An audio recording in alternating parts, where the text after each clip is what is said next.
Here's the real lesson from the SHOWY XI-Putin meeting. Pentagon strategists have always divided the world into East and West, with U.S. regional forces under European Command or Indo-Pacific Command. But looking at the embrace of Presidents Xi Jinping and Vladimir Putin this week, you wonder whether we may need a single Eurasian Command to handle an integrated threat. A strong China is bolstering a weak Russia.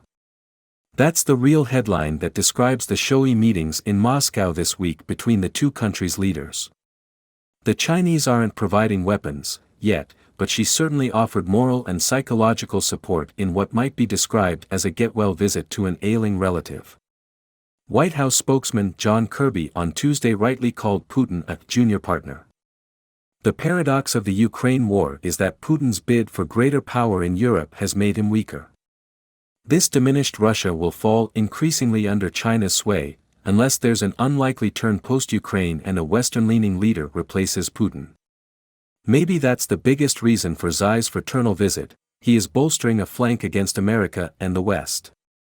China's dominance over a weaker Russia will take many forms in the coming years. Russia has lost its energy markets in Europe because of its reckless invasion, so it will depend ever more on demand from China and other Asian customers. China's economic sway grows every year in Central Asia and in Russia's own Far East.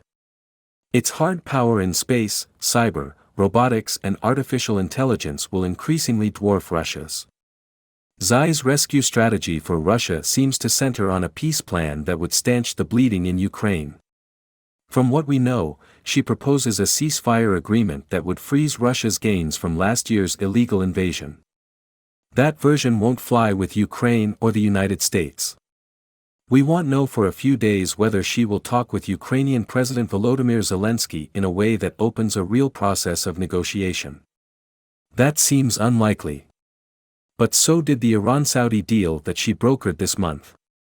By playing the peacemaker, she can position himself better to take other, harsher rescue measures if Ukraine rejects a ceasefire.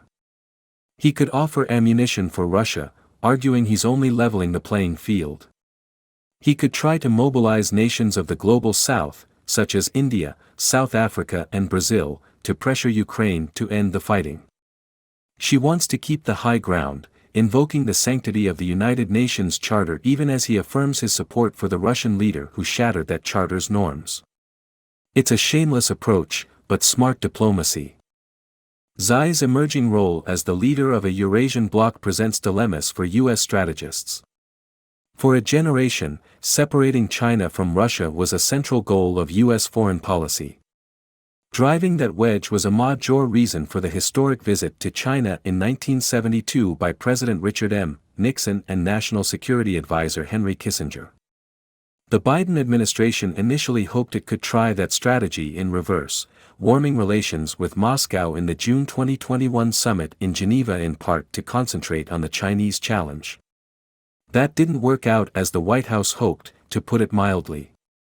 Now it's Xi who is the triangulator.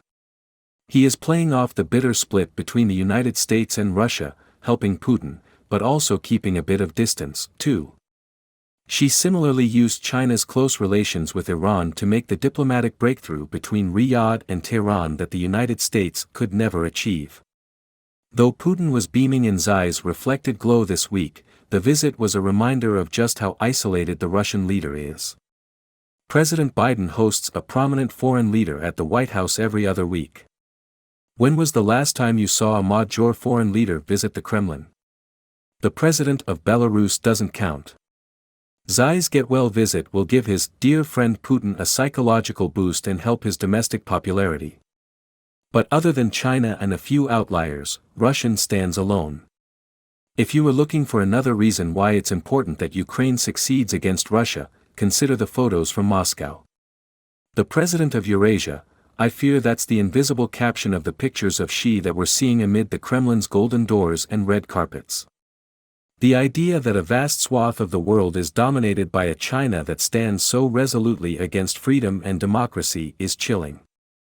If this alliance succeeds, we will live in a darker world. The bottom line, the International Criminal Court indicted Putin last week for war crimes.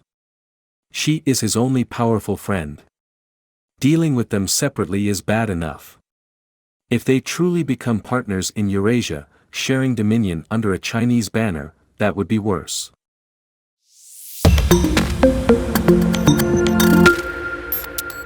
Here's the real lesson from the SHOWY XI-Putin meeting. Pentagon strategists have always divided the world into East and West, with U.S. regional forces under European Command or Indo-Pacific Command. But looking at the embrace of Presidents Xi Jinping and Vladimir Putin this week, you wonder whether we may need a single Eurasian Command to handle an integrated threat. A strong China is bolstering a weak Russia. That's the real